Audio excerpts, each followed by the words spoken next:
اللہ کی پاکیزگی بیان کرتے ہیں، وہ جو آسمانوں اور زمین میں ہے، اور وہ زبردست حکمت والا ہے۔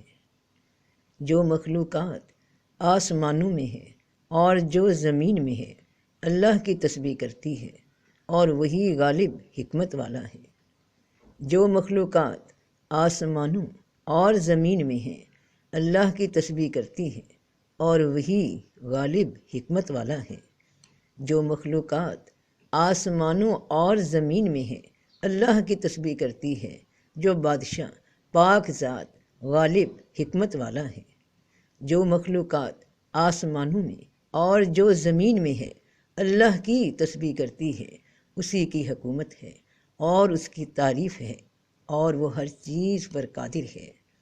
مسبحات سے مراد قرآن پاک کی وہ صورتیں ہیں جن کی ابتدا میں تسبیح کی آیات ہیں، جیسے سورہ حدید، سورہ حشر، سورہ صف، سورہ جمعہ اور سورہ تغابن۔